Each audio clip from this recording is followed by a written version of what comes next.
Enciéndeme la luz de mis ojos, de mi mente. Enciéndeme la luz de mi voz, de mi gente. Enciéndeme la luz que esté enchufada permanentemente. Enciéndeme, Jesús, te miraré, te cantaré. Para siempre. Para siempre.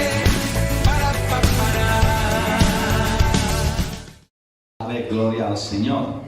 Y la verdad es que dejamos atrás una semana, hermanos, que ha sido tremenda, ha sido de victoria.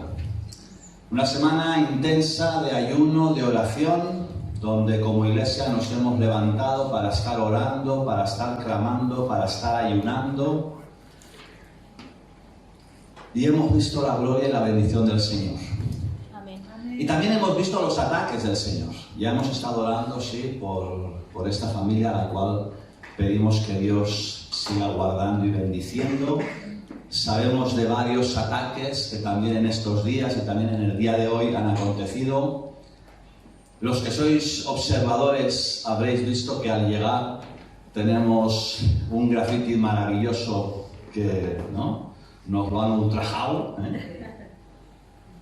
Pero mirad, hermanos, dice la Biblia: cuando por mi causa os vituperen y digan toda clase de mal contra vosotros, gozaos y alegraos. Amén. Y esto no es ni más ni menos que una simple prueba y evidencia y señal de que en los cielos esta semana ha habido algo tremendo y glorioso. Amén. Aleluya. Y nosotros somos de los que no nos fijamos en aquello que no se puede ver. Claro, en la tierra los ataques son terrenales, pero lo que se ha desatado y la bendición tan grande que ha supuesto lo que ha acontecido esta semana es algo que lo vamos a ver en los próximos días, semanas y meses. ¿Cuántos creen eso? Amén. Gloria a Dios. Amén. Y ahora me quiero dirigir, y lo hago a través de este canal de YouTube, y me dirijo a aquellos, ¿no?, que han hecho lo que han hecho. Os queremos decir: os bendecimos. Amén. Os amamos. Amén. Amamos a cada uno de los habitantes de este pueblo donde Dios nos ha puesto. Amén. Y no dejamos de orar para que la bendición, el amor, la misericordia, la gracia de Dios bendiga vuestras vidas y vuestras familias. Amén. ¿Cuánto le dan gloria a Dios? Aleluya, gloria al Señor. Estamos para bendecir. Aleluya. Nos sentimos contentos de saber que Dios está respaldando y está guardando y está guiando nuestras vidas. Esta semana, desde el lunes, pues ya todos nos despertamos con las trágicas noticias de ese terremoto en el que estamos todos muy pendientes, escuchando las noticias. Y sin saberlo, el domingo pasado, cuando estábamos hablando de la ofrenda del kilo, mencioné una iglesia, y el domingo pasado, sin saberlo, ya estaba dando la introducción de lo que a partir del lunes, y viendo un poco lo que ha ocurrido, el Señor pondría en mi corazón. Es bastante curioso, hermanos, que lo que aconteció en la iglesia de Antioquía, antigua capital de Siria, el significado del origen de esa ofrenda a la cual hice mención el domingo pasado, de esa, diría, primera ofrenda humanitaria, viniera justamente de una iglesia que estaba ubicada en el país de Siria. Y es curioso, y esta semana me llamó mucho la atención, y es por eso que quise una vez más volver a leer y volver a estudiar cómo era la iglesia de Antioquía. Y hermanos, la verdad me he quedado bastante sorprendido, porque al estudiar la iglesia de Antioquía, yo creo que ellos tenían, estamos hablando del 60 y pico después de Cristo en esa iglesia, yo creo que en aquel entonces ellos fueron como nuestra avanzadilla, ya tenían la palabra esta del Señor que Dios nos ha dado para este año. Ellos ya tenían una palabra que Dios les había dado, y no sé si incluso cogieron el capítulo 9 y verso 31, el mismo texto que nosotros, porque era una iglesia, hermanos, en la que ese año se consolidó y creció de una forma tremenda y gloriosa. Amén. Y he visto un paralelismo muy grande con respecto a nuestra realidad y nuestra palabra actual, con respecto a los tiempos en los que esa iglesia se creó y funcionó. Y es por eso que en esta mañana quiero hablar un poco de ello. Mirad, verso 19 dice: los que habían sido esparcidos a causa de la persecución que hubo con motivo de Esteban pasaron hasta Fenicia, Chipre y Antioquía. No hablando a nadie la palabra, sino solo a los judíos. Detente ahí un momento. Año de consolidación para esa iglesia con respecto a los judíos. O dicho de otra forma, quizá más actual o más entendible, o por lo menos donde yo quiero ir en esta mañana. Año de consolidación para aquellos que ya estaban en la iglesia, que ya pertenecían a la iglesia, de esos miembros oficiales. Año de consolidación para aquellos que ya estaban sirviendo en las diferentes áreas de la iglesia. Año de consolidación para aquellos que eran asiduos a los cultos de los domingos y de los jueves. Año de consolidación para aquellos que ya se habían bautizado, para aquellos que estaban estudiando en el discipulado, para aquellos que estaban estudiando en ICI. Año de consolidación para los miembros de la iglesia, gloria a Dios. Pero no solo para ellos. Mira el verso 20. En la última parte dice: hablaron también a los griegos anunciando el evangelio del Señor Jesús. Era año también de consolidación para griegos, o dicho de otra manera, o más entendible también, o para que me entendáis, para los gentiles, para nosotros, para los nuevos, para las visitas, para los que tienen un pie dentro y otro fuera, para los que todavía no han sido bautizados, para los que todavía no han dado ese paso del bautismo, para los que están batallando, para los que son visitas, para todos, hermanos, año de consolidación y año de crecimiento. Dice el verso 21, la mano del Señor estaba con ellos y gran número creyó y se convirtió al Señor. Verso 24, última parte, y una gran multitud fue agregada al Señor. Año de consolidación para esa iglesia, año de crecimiento, igual que en este tiempo, para este momento, para cada uno de nosotros y para todos, año de consolidación y año de crecimiento. ¿Cuántos creen eso? Amén. Claro, las cosas no vienen por casualidad. Las cosas no vienen porque vienen. Las cosas vienen porque siempre hay una causa. Y creo que cuando estudiamos la iglesia de Antioquía, esta iglesia nos está sirviendo de ejemplo para que podamos entender que toda consolidación y que todo crecimiento tiene sus causas. Es decir, Dios da el crecimiento y sin Él nada hacemos. Pero uno es el que planta, otro es el que riega. Hay cosas que nosotros tenemos que hacer. Y cuando he estudiado en esta iglesia, he visto causas que desataron de una forma tremenda un avivamiento grande de consolidación y de crecimiento. Y eso es lo que yo quiero para cada uno de nosotros como iglesia. ¿Cuántos creen eso? ¿Cuántos lo quieren para sus vidas? Así que eso es lo que vamos a ver, esas causas que desataron un gran avivamiento en esa iglesia. Y antes de ver las causas, quiero empezar con un detalle, y lo encontramos en el mismo verso 19 que acabamos de leer.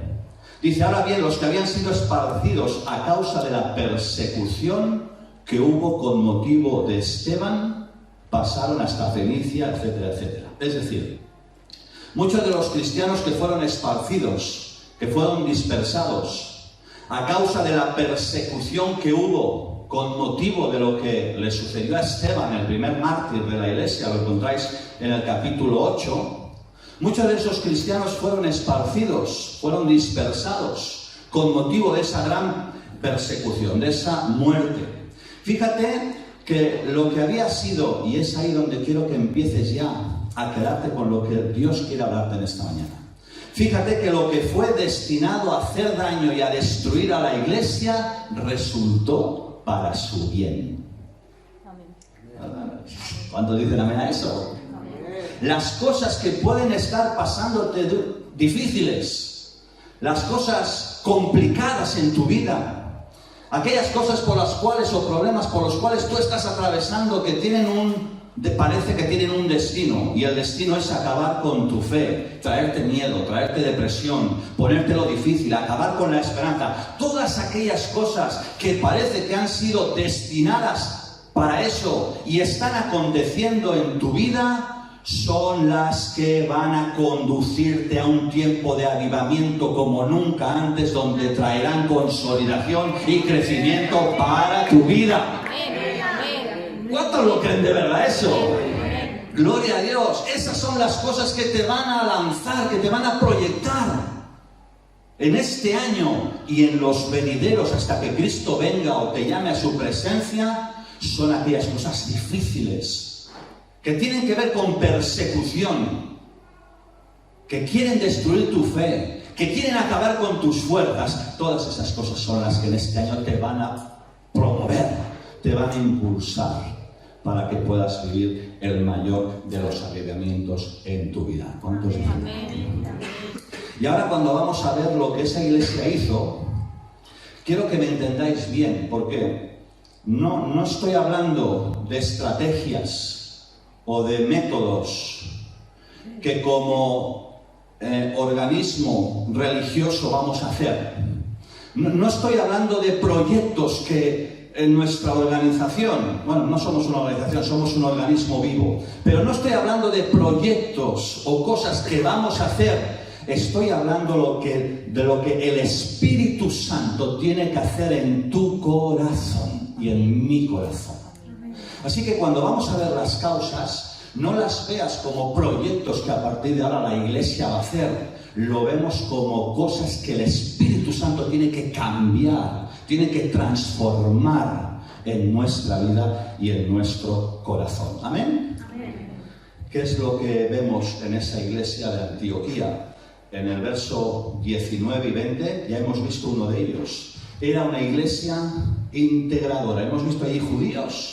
Hemos visto allí a gente de Fenicia, de Chipre, de misma Antioquía, de Cirene. Una iglesia integradora. Amén. ¿Amén? Ahora que está a tu lado, dile, una iglesia integradora.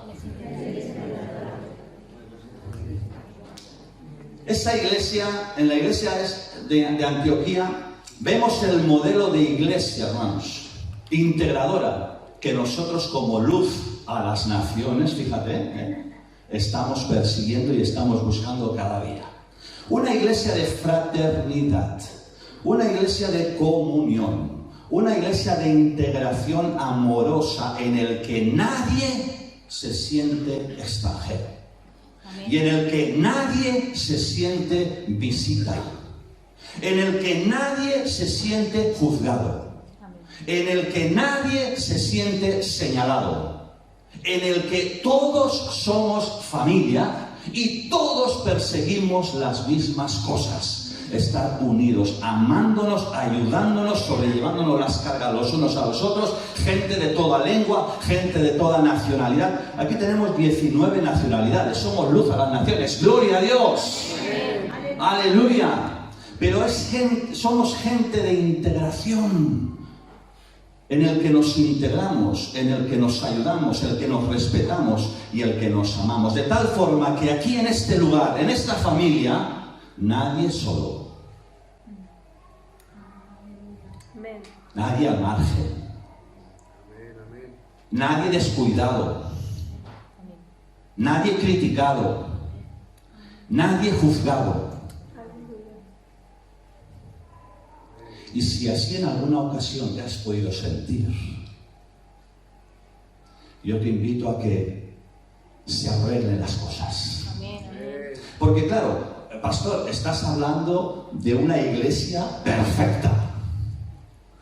Y has hablado, pastor, en otras ocasiones, que no existe la iglesia perfecta. No, es que la iglesia perfecta no existe. Si estás buscando una iglesia perfecta, solo por el hecho de estar tú o yo, ya la hemos liado, porque somos imperfectos. Estoy hablando de que, aun a pesar de nuestros errores, somos gente que, hablando las cosas, se arreglan entre nosotros. Somos gente que ponemos toda la carne en el asador y arreglamos las cosas con el fin de sentirnos unos parte con otros, sin que nadie se sienta como acabo de describir. ¿Cuántos están por la labor de hacer eso? Amén, amén. Es difícil, pero eso es lo que Dios nos está pidiendo, hermanos. Eso es lo que Dios nos está pidiendo. Esa clase de iglesia que hace que yo ponga toda la carne en el asador para integrarme y que yo ponga toda la carne en el asador para que la persona, el hermano, se sienta también integrado. Una iglesia integradora. La iglesia de Antioquía era una iglesia integradora y Luz a las Naciones también lo es. Amén. Número 2, verso 20, última parte. Dice, hablaron también a los griegos anunciando el Evangelio del Señor Jesús. ¡Wow! La salvación ya no solo para judíos. La salvación ya no solo para un pueblo especial y dedicado. La salvación para todos los gentiles, para ti, para mí, para todo el mundo. Gloria al Señor. Y ahí el término griego que está utilizando no se está refiriendo tanto a una predicación. Cuando está diciendo hablaron también a los griegos anunciando el Evangelio, no se está refiriendo tanto a una predicación del domingo en un púlpito, como el que hoy estamos haciendo, que también se está refiriendo a un vivir diario. Si al de la derecha le dijiste lo de la iglesia integradora, ahora al de la izquierda dile un vivir diario. Diario. ¿Qué es un vivir diario? Pues aquel que bien esté en la calle, o bien esté trabajando, o esté hablando por teléfono, con una llamada telefónica, o un WhatsApp, o un TikTok, cuidadín, cuidadín, que las armas las carga el diablo.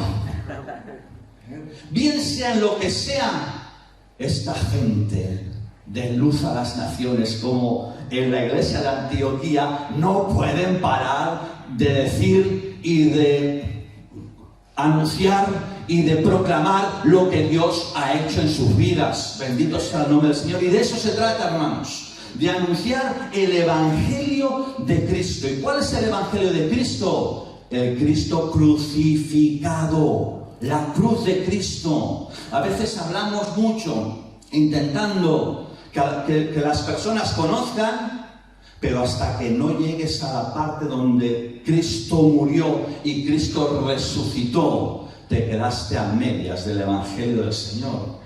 La cruz de Cristo es el énfasis, es el contenido del Evangelio, y el método que utilizamos es nuestro testimonio, lo que Dios ha hecho en nuestras vidas.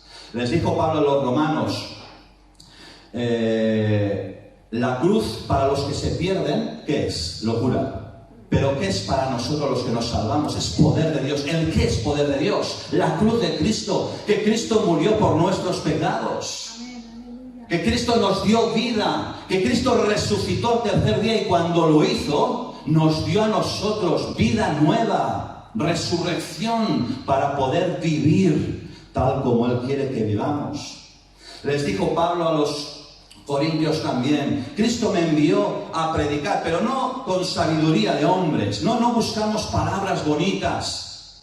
Dice, para que no se haga vana, ¿qué? La cruz de Cristo, hermanos, la cruz de Cristo, el Evangelio del Señor, que Él resucitó el tercer día para darnos vida, para darnos esperanza, para darnos salvación. Y estas son las buenas noticias del Evangelio, estas son las noticias por las cuales no podemos dejar de callar. No podemos parar anunciando a todo el mundo que Cristo resucitó, que Cristo murió y resucitó, para darnos buenas nuevas, para sanar a los quebrantados de corazón, para traer libertad a los cautivos, para traer vista a los ciegos, para sanar al oprimido, al deprimido, al que está con ansiedad, al que está enfermo. Cristo vino para darnos vida.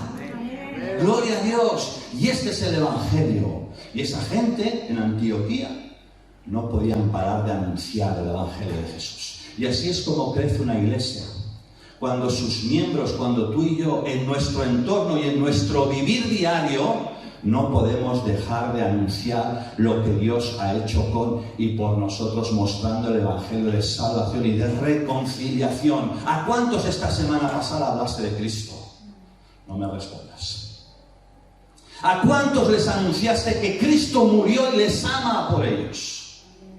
¿A cuántos les trajiste el mensaje de vida y el mensaje de restauración y el mensaje de sanidad? ¿A cuántos se los trajiste? Una iglesia necesita entender que allí donde Dios nos ha puesto en nuestro vivir diario, anunciemos a Cristo crucificado, que resucitó para darnos vida. Amén. Una iglesia que anunciaba el Evangelio del Señor. Pero además era una iglesia, y lo vemos en el verso 28 y 29, tal como leía el domingo pasado, dice: levantándose uno de ellos, llamado Ágabo, daba a entender por el Espíritu que vendría una gran hambre en toda la tierra habitada, la cual sucedió en tiempo de Claudia. Entonces, los discípulos de Luz a las Naciones, cada uno con lo que tenía, determinaron enviar socorro a los hermanos que habitaban en Judea. Y el domingo pasado, si os acordáis, hacía mención esto con respecto a la ofrenda del kilo, de la cual pues algunos lo habéis traído. Y esta semana, hermanos, el lunes nos levantábamos con esas trágicas noticias de lo ocurrido. Y la iglesia no se puede quedar de brazos cruzados. Así como la iglesia de Antioquía entendió que tenía delante de Dios y delante también de las necesidades extremas, tenía que hacer algo y no se podía quedar con los brazos cruzados. Así como iglesia, nosotros no podemos estar al margen de lo que está aconteciendo fuera de estas cuatro paredes. Así, de esta forma, la iglesia tiene que responder. Mira, la iglesia de Antioquía fue una iglesia generosa. Dile al que estaba a tu lado. Una iglesia generosa. Generosa. Y también misionera. Fue desde esa iglesia que Saulo y Bernabé fueron comisionados para las misiones. Fue ese lugar donde fue el punto de salida y de retorno también de los dos primeros viajes misioneros de Pablo. Y fue esa iglesia donde, viendo un poco la necesidad, decidieron enviar socorro. Queridos hermanos, esta iglesia, Luz a las Naciones, de la cual perteneces, a la cual pertenecemos, tiene una orden de Dios, dada desde el principio de su apertura. ¿Alguien quiere saber cuál es la orden que Dios nos dio? Yo la he repetido en varias ocasiones, pero es que es necesario estar recordando la orden que Dios nos dio, para que no nos despistemos, para que siempre entendamos qué es lo que está esperando y Dios de cada uno de nosotros. Y la orden, desde sus inicios, fue: ocupaos de otros, que yo ya me ocuparé de vosotros. Y esta es la orden de Dios, hermanos. Y sin movernos geográficamente, esta iglesia ha estado en Haití, ha estado en Perú, ha estado en La Palma, ha estado en Ucrania, ha estado en África, ha estado en muchos lugares del mundo. Claro, somos Luz a las Naciones. No nos hemos movido en el ámbito geográfico, pero hemos decidido levantarnos y poner nuestro granito de arena en una necesidad que es extrema. El otro día leía, esta semana, en una revista de Puertas Abiertas, en portada pone, ¿no?, una necesidad extrema requiere un amor extremo. Y eso es lo que nosotros como iglesia debemos de entender, que frente a la necesidad extrema que surge, nos tenemos que levantar y de una forma como un amor extremo levantarnos en medio de la necesidad. Y ahora, en estos días que estamos viviendo, Turquía y Siria, como bien sabéis, también nos necesitan. Y es por eso que hemos ya anunciado en todas las redes sociales que hemos abierto la cuenta para ofrendar a aquellos que Dios ponga en vuestro corazón y poder aportar nuestro pequeño granito de arena en medio de tanta desolación, de tanto dolor. Somos una iglesia generosa. Somos una iglesia misionera, porque entendemos que va más allá nuestro ministerio y nuestra labor, y todo lo que nosotros debemos y tenemos que hacer va más allá de estas cuatro paredes. Hay un texto que la verdad me cautiva cada vez que lo leo. Muy conocido, Mateo capítulo 25. Léete todo el capítulo porque también está hablando allí de los últimos tiempos. Pero quiero centrarme en este texto. Aquellos que a los justos le dijo, venid, entrad en el reino. Y le dice Jesús, porque tuve hambre y me disteis de comer, tuve sed y me disteis de beber, fui forastero y me recogisteis. Y los justos dirán, Señor, ¿cuándo hicimos eso? ¿Cuándo realmente tú nos dijiste eso? Y Él les dirá, en cuanto a uno de estos mis pequeños lo hicisteis, a mí me lo hicisteis. Esto nos tiene que plantar. ¿Sí? Esto nos tiene que romper por dentro. Eso nos tiene que reaccionar frente a la necesidad de otros muchos que no conocemos, pero que Dios pone en nuestro corazón. Y esa iglesia era una iglesia generosa, era una iglesia misionera. Y podríamos hablar también de esa iglesia como una iglesia de compromiso. Lo que pasa es que no tengo tiempo y quiero acabar con otro asunto, pero podríamos hablar del compromiso de esa iglesia en las oraciones. Lo podéis mirar en el capítulo 13, dice, ministrando estos al Señor y ayunando. Una iglesia que estaba comprometida con la oración, comprometida con el servicio a Dios y el servicio a la iglesia. No puedo entrar con detalle. Comprometida con la enseñanza. Verso 26 dice, allí enseñaron a mucha gente. Una iglesia que estaba comprometida, hermanos, con el servicio a Dios y con el servicio a los demás. Pero quiero acabar con otra observación en la cual el Señor también me detenía para compartir en esta mañana. Y a partir de ahí, con respecto a lo que hemos escuchado, surgen muchas preguntas que tú debes de hacerte en tu interior, a tu corazón. ¿Cómo llevas la fraternidad? ¿Cómo llevas la comunión? ¿Cómo llevas el amor? ¿Cómo llevas el integrarte? ¿Y cómo llevas el que otros se integren?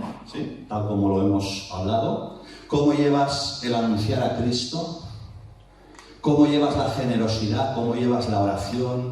¿Cómo llevas el estudio? ¿Cómo llevas el servicio? Y ahí te puedes empezar a preguntar muchas cosas, porque con respecto a lo que tenemos este año y la palabra de este año, estas preguntas son vitales para que dejes que Dios realmente pueda hacer lo que Él quiere hacer, para que puedas vivir el mayor avivamiento en tu vida de consolidación y de crecimiento. Necesitas preguntarte todas estas cosas y ponerte delante de Dios y decir, Señor, cámbiame, transfórmame, ayúdame o fortalece lo que ya estoy haciendo. Cada uno sabrá. Pero quiero que miremos lo que Bernabé, porque hemos visto lo que pues yo veo de esta iglesia, pero me interesa mucho más lo que vio Bernabé, que estaba in situ allí, presenciando personalmente lo que él vio de esa iglesia. Y dice el verso 23 del capítulo 11. Verso 23. Este, cuando llegó, está hablando de Bernabé, y vio, y en el original, o en otra versión dice, vio las evidencias de la gracia de Dios que hizo. Se regocijó y exhortó a todos a que con propósito de corazón permanecieran fieles al Señor. ¿Qué vio Bernabé? La gracia, las evidencias de la gracia del Señor. Verso 21. Y la mano del Señor estaba sobre ellos. ¿Y qué les dijo? Verso 23. Bueno, echando manos de ese don de exhortación que tenía, y ahí hago un paréntesis, sin entrar también, es una iglesia que también recibía la exhortación. Hay hermanos que a veces nos encanta recibir las bendiciones, ¿sí? Pero las exhortaciones como que parece que a veces, ¿no?, las dejamos pasar de largo. Esa iglesia recibía la exhortación, y ahí tenemos a Bernabé exhortando, animando a todos a hacerse el firme propósito de permanecer fieles al Señor. Y esto creo que es una palabra en este momento en el que estamos, frente a la palabra de este año y lo que tenemos por delante, creo que es una palabra rema, una palabra específica, concreta y personal que en esta mañana Dios te hace a tu vida. Permanecer fieles al Señor. fieles en la fraternidad, fieles en el amor, fieles en la generosidad, fieles en las misiones, fieles en el compromiso, fieles en la oración, fieles en el estudio, fieles en el servicio con los dones recibidos. Fieles, permanecer fieles. Y en medio de la situación, y en medio de lo que está aconteciendo, y en medio de las luchas, y en medio de las pruebas, y en medio de los sufrimientos que también estás llevando a cabo, y que Dios sabe, necesitamos permanecer como fieles.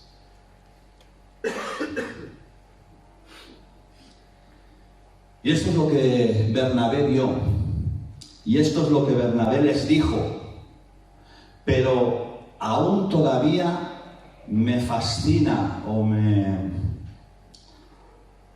compunge aún más en mi corazón ver cómo era Bernabé, porque aún todavía me bendice más y aún veo aún más la necesidad que tenemos de ser Bernabés. ¿Sí? ¿Me entendéis?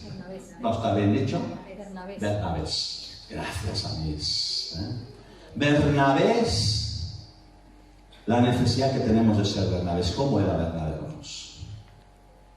Dice, porque, verso 24, era varón bueno y lleno del Espíritu Santo y de fe, y una gran multitud fue agregada al Señor. Es muy corto, pero wow, que te trae un tremendo mensaje, hermanos, para que el Espíritu Santo pueda discernir en nuestro corazón y hacernos ver ¿qué debemos nosotros de cambiar para ser como Bernabé en nuestras vidas? Y antes quizá de ver o de desgranar muy rápidamente cómo era, quizás interesante ver cómo no era. Ya os he dicho que esa iglesia era pluricultural, allí había de todos los lugares. Si Bernabé yo creo que hubiera sido un legalista o un religioso, pues él había visto a creyentes que no estaban siguiendo los procedimientos ni las tradiciones judías. Seguramente había visto en esa iglesia que las vestimentas tradicionales pues brillaban por su ausencia. Seguramente había visto que los modelos típicos de oración judía pues parece ser como que no. Pero sabes, él no se fijó en lo que no conviene. Él se fijó en que Dios había cambiado sus vidas. Porque el cambio es interno, hermanos. Y eso es lo que nosotros necesitamos. Un cambio interno en el corazón, evidentemente en lo externo, lógicamente con nuestra manera de vestir y de todo, tiene que acompañar. Pero él vio el cambio interno en el corazón, vio la gracia de Dios. ¿De qué sirve venir a los cultos y no cambiar? Hay que venir a los cultos, no os podéis perder ninguno. Porque aquí Dios bendice, aquí Dios alabanza, todo es glorioso, no se puede. Pero la gracia de Dios no se manifiesta con una asistencia a cultos. La gracia de Dios es evidente cuando uno cambia. ¿Y de qué sirve orar muy bien y no hacer lo que uno tiene que hacer?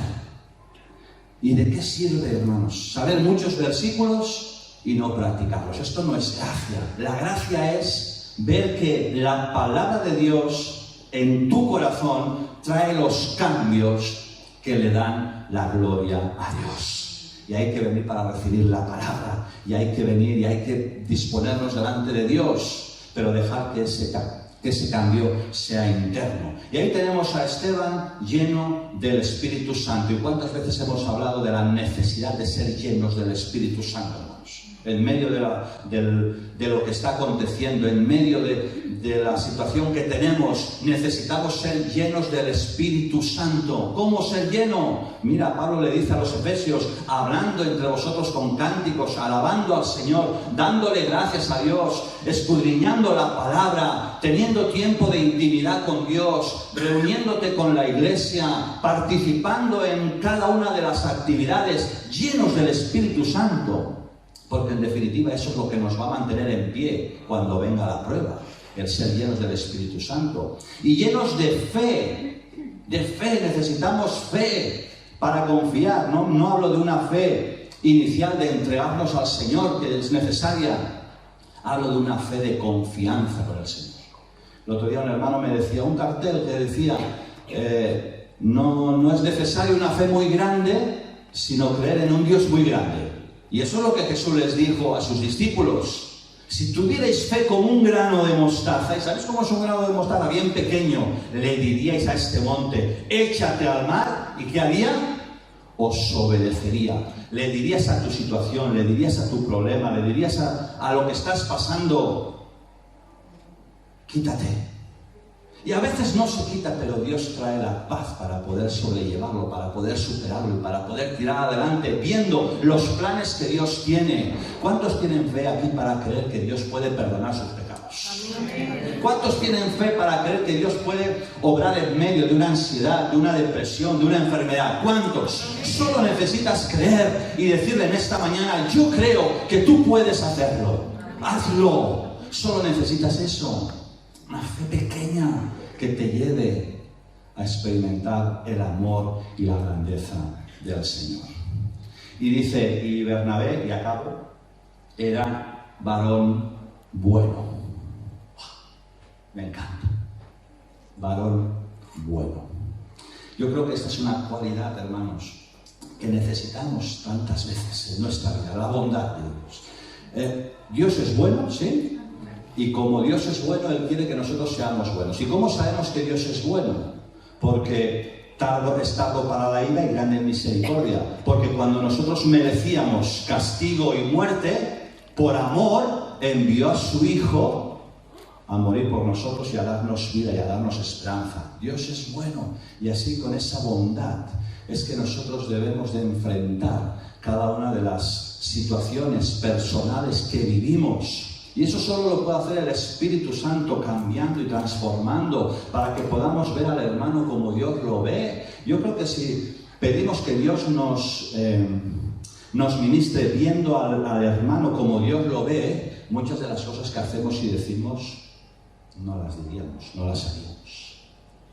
Y eso es lo que creo que necesitamos. Que Dios nos haga ver a la gente como Dios la ve. Y cuando estamos ahí fuera, que también nos haga ver a esa gente que se está perdiendo como Dios la ve. Y que nos haga sentir a nosotros esa angustia, como se decía ayer, esa agonía por ver que la gente se está perdiendo y muriendo. Que Dios realmente nos haga ver eso. Voy a pedir al grupo de alabanza que se acerque. Acabo con un versículo. Dice Santiago, capítulo 3, versos 13 al 18. Lo leo en Nueva Versión Internacional. Dice, ¿quién es sabio y entendido entre ustedes? Que lo demuestre con su buena conducta mediante obras hechas con la humildad que le da su sabiduría. Pero si ustedes tienen envidias amargas y rivalidades en el corazón, dejen de presumir y de faltar a la verdad. Esto no es la sabiduría que desciende del cielo, sino que es terrenal, puramente humana y diabólica. Porque donde hay envidias y rivalidades, también hay confusión y toda clase de acciones malvadas. Y ahí voy al verso 17, que es lo que quiero que el Espíritu Santo quebrante en nuestra vida, en nuestro corazón. Dice, en cambio, la sabiduría que desciende del cielo es ante todo pura y además pacífica, bondadosa, dócil, llena de compasión y de buenos frutos, imparcial y sincera. Cada una de estas palabras, una predicación entera, o 1000, ¿sí? Pero hermanos, que el Espíritu Santo nos ayude a que podamos tener sabiduría que desciende del cielo, no humana. Porque la sabiduría humana ya hemos visto en qué acaba. Sabiduría que desciende del cielo, que ante todo es pura. Mantengámonos puros. Recordad que sobre la base de Jesucristo, el primer escalón para poder crecer y consolidarse es esa, es la pureza, es la santidad. Y algo puro echa todo lo malo, desecha todo lo que no es limpio. Un vaso de agua entero, y a veces lo he dicho, por muy fresco y bueno que esté, cogido desde el manantial de la montaña más pura, pero añadiéndole una gotita de veneno ya lo hace impuro todo, ¿verdad? ¿Quién bebe de ese vaso? Sabiduría que desciende del cielo, ante todo puro. Y además, pacíficos. Seamos gente de paz. Gente pacífica. Gente que bendice. Gente que cuando abre su boca trae bendición y no maldición. Gente bondadosa. Gente que ve a las personas como Dios las ve. Y que no solo eso, sino que reacciona como el Señor lo haría frente a una conversación o a todo cuanto pudiera acontecer. Gente dócil, dócil, llena de compasión y de buenos frutos, imparcial y sincera. ¿Cuántos quieren pedirle eso al Señor esta mañana? Vamos a ponernos en pie y deja que sea